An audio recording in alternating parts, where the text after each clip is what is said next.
کہ امام کے جو آخری نائب خاص یعنی جناب علی ابن محمد سموری علیہ الرحمہ، ان کے پاس ان کی وفات سے پہلے ایک توقیع آتی ہے، یعنی ایک خط آتا ہے امام کا، کہ جس میں امام نے 2-3 چیزوں کو پوائنٹ آؤٹ کیا۔ ایک تو یہ بتایا کہ 6 روز کے اندر یا 6 روز کے بعد تم اس دنیا سے چلے جاؤ گے، لہٰذا تم اپنے امور کو سمیٹو اور جمع کرو۔ دوسری بات جو امام نے فرمائی وہ یہ کہ غیبت کبریٰ کا زمانہ اب شروع ہونے والا ہے، اور اب میرا ظہور اسی وقت ہوگا کہ جس وقت خدا کا اذن ہوگا۔ اور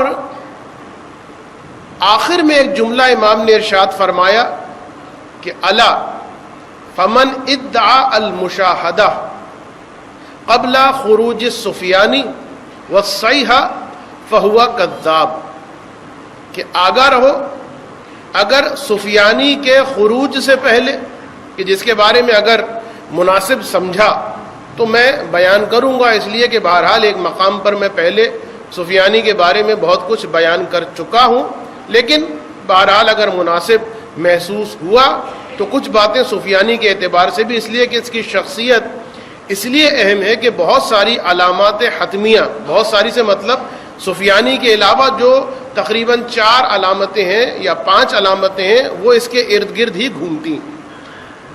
تو امام نے فرمایا قبل خروج سفیانی والصیحہ، کہ جو میرے مشاہدے کا ادعا کرے سفیانی کے خروج سے پہلے اور صیحہ یعنی ندائے آسمانی کے سننے سے پہلے، فہوا کذاب، تو وہ بہت بڑا جھوٹا۔ اب یہاں پر بات یہ آتی کہ ایک طرف یہ توقیع اور امام کا یہ جملہ اور بہت سخت جملہ کہ جس میں لفظ کذاب آیا، اور دوسری جانب ہم یہ دیکھتے ہیں کہ غیبت کبریٰ کے اندر علماء کے واقعات موجود ہیں کہ جس میں امام سے ملاقات ہوئی۔ تو پھر ان 2 باتوں کو کس طریقے سے ہم آپس میں جمع کر سکتے ہیں، اور اس کے اعتبار سے میں 2-3 باتیں ابتدا میں بیان کر رہا ہوں اور اس کے بعد پھر دوسری جانب ہم آگے بڑھیں۔ دیکھیں، پہلی بات تو یہ کہ یہ جو فرمایا امام نے کہ جو مشاہدے کا ادعا کرے، ایک قرینہ ہمارے پاس یہ ہے کہ اس خط کا جو ڈائریکٹ مخاطب ہے وہ خود امام کا نائب خاص۔ تو یہاں پر مشاہدے سے علماء نے 2-3 تفاسیر کی۔ ایک تفسیر تو یہ کی ہے کہ مشاہدے سے مراد گویا یہ ہے کہ اب میرا کوئی نائب خاص تمہارے بعد ہونے والا نہیں، یا مثلا اب کوئی میڈیم میرے اور مردوں کے یعنی عوام کے درمیان نہیں۔ کوئی آدمی اگر یہ کہے کہ میں امام زمانہ اور لوگوں کے درمیان ایک واسطہ ہوں، ایک میڈیم، تو وہ کذاب ہے، وہ جھوٹا۔ یا مثلا ایک آدمی کہے کہ جس وقت چاہو میں تمہیں امام زمانہ سے ملوا سکتا ہوں، وہ کذاب ہے، وہ جھوٹا۔ اچھا، اس بات کو بھی ذہن میں رکھیے گا کہ وہ جو اعمال آپ کو بعض اوقات ملتے ہیں کہ مثلا مسجد جمکران میں یا مسجد سالہ میں 40 شبیں مختلف اوقات میں انسان اگر گزارے تو اس کی امام زمانہ سے ملاقات ہوگی۔ تو دیکھیے، اس میں ذہن میں رکھیے گا، ایک آدمی اگر 40 راتیں گزار لیتا ہے تو اس کا مطلب یہ نہیں ہے کہ امام پر اس سے ملاقات کرنا ویسے ہی واجب ہو جائے گا جیسے کہ کسی کے سلام کا جواب دینا۔ یہ امام کے اختیار پر ہے کہ اگر وہ لطف و کرم کرے تو 40 شبوں یا اس سے پہلے اس مومن سے، اس شخص سے ملاقات کر لے، اور چاہے تو اس سے ملاقات نہ کرے۔ سلام کے جواب کی طرح نہیں ہے کہ بس وہ 40 شبیں بیٹھ گیا تو اب حتماً امام پر واجب ہو گیا ہے کہ امام اس سے ملاقات کرے۔ تو یہ کچھ باتیں، اور پھر ایک اور تیسری بات وہ یہ کہ امام نے فرمایا ہے فمن ادعا المشاہدہ۔ علماء فرماتے ہیں کہ 2 لفظ ہیں، ایک ہے مشاہدہ اور ایک ہے ملاقات.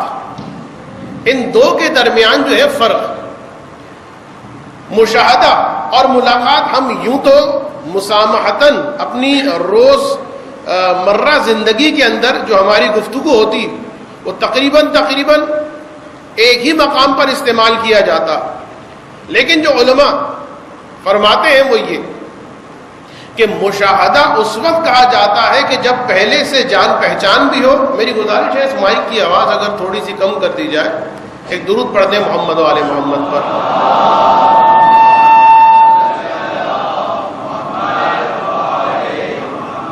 تو یہ دو لفظ کہ ایک مشاہدہ ہے کہ جس کی امام نے نفی فرمائی اور ایک ملاقات. مشاہدے کا مطلب یہ مشاہدہ نہیں ہے, مشاہدہ دو افراد کے درمیان. مشاہدے کا مطلب یہ کہ اس ملاقات سے پہلے, اب میں خود ملاقات کا لفظ آپ کو سمجھانے کے لیے درمیان میں استعمال کر رہا ہوں مشاہدے کے لیے, کہ ایسی ملاقات کہ جس میں آپس میں ایسی جان پہچان ہو کہ اس سے پہلے کئی مرتبہ ایک دوسرے کو دیکھ چکے ہوں, ایک دوسرے کو دیکھا ہو, ایک دوسرے سے ملاقات رہی ہو, اور اب دوبارہ جب ملاقات ہو تو اس ملاقات کو کہا جائے گا مشاہدہ. لیکن اگر اس سے پہلے کوئی سچ دیکھا نہ ہو, ایسی کوئی ملاقات پہلے نہ ہو اور پھر ملے, تو اسے مشاہدہ نہیں کہا جائے گا, اسے ملاقات کہا جائے گا. اور غیبت کبریٰ میں جو 99% کیسز اس میں یہی کہ ان لوگوں نے امام کی زیارت کی ہے کہ جن کو پہلے امام کی زیارت کا شرف حاصل نہیں ہوا, امام کو اس طریقے سے جانتے نہیں تھے, امام کو اس انداز میں دیکھا نہیں تھا. تو اب جب امام سے ملے تو یہ مشاہدہ نہیں ہے, یہ بنی ملاقات. اور امام نے نفی مشاہدہ کیا ہے, نفی ملاقات نہیں کی.